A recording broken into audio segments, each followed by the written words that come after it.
In the book of 2 Samuel, chapter 7 tells the story of how King David had found rest in his palace and peace from his enemies through God.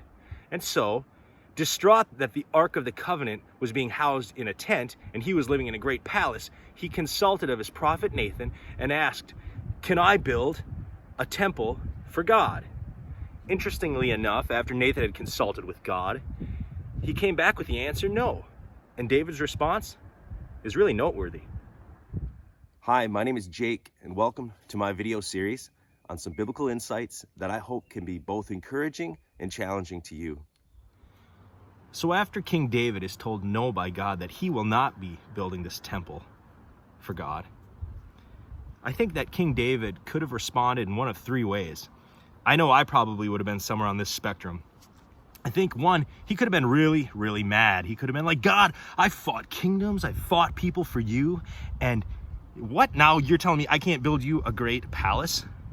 Come on, right? Makes sense that he might be angry.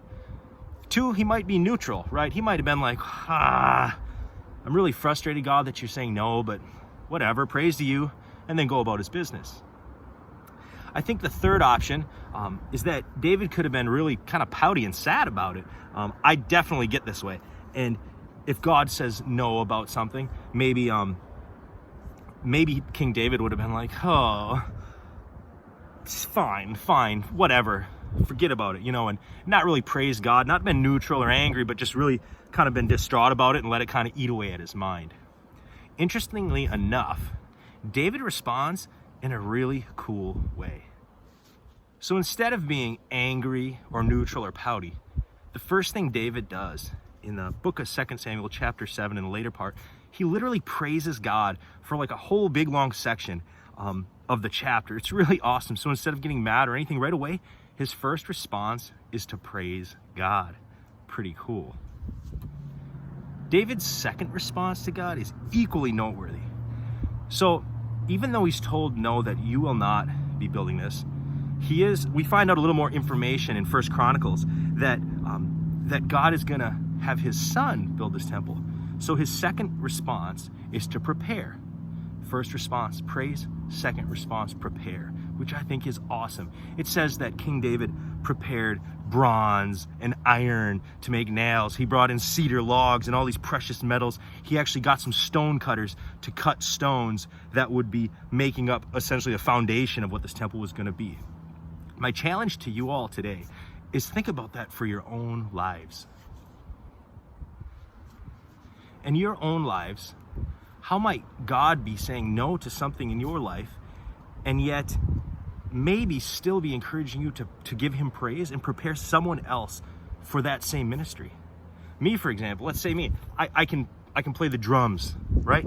I'm not super good at it, but I could teach a youngster how to play the drums. I could teach someone else that has a great desire and feels called by God to play drums for the ministry, right? Maybe you're a computer programmer out there. Maybe you have some skills and you always wanted to make some really cool, like maybe there was a cool website you wanted to make or a really cool app, and yet you'd really never, no matter how hard you tried, it never seemed to work. But maybe there's some young person that you met through youth group or something. Maybe it's one of your kids' friends or something, and they want to learn to computer program and they're a Christian and they want to make some app. Maybe you can mentor them, and through mentoring them, maybe they are the ones that are going to make this great app for God.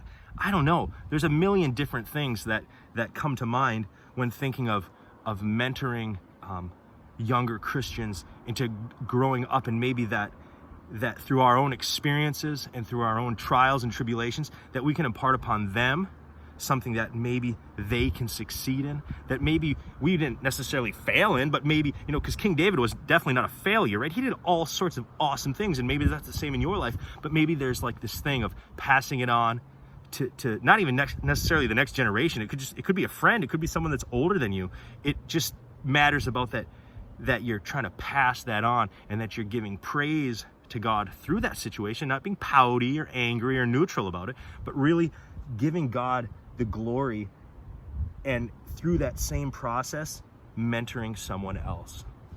So I challenge everyone today to take some time to think about how that might affect you in your life, or maybe someone comes immediately to mind that you might think, hey, I could I could raise this up. Or maybe it's a financial thing, you know, thinking like, you know, maybe I'm older and I'm not going to be around in 10 or 15 years for, you know, the next church to be built, like a physical, maybe there needs to be an addition on your church, and maybe you need to say, I'm going to invest this money and I'm going to literally put that into my will in preparation for that thing that maybe I'll never see, but will likely come. So again, I challenge you all today to pray about this and think about what it means to you. Thanks for tuning in to my channel, A Mile in Jake's Boots, where I share a little bit about my faith, try to challenge you all through it, and also get out and enjoy the great outdoors. It's beautiful out here. I'm gonna go do some rock climbing. See ya.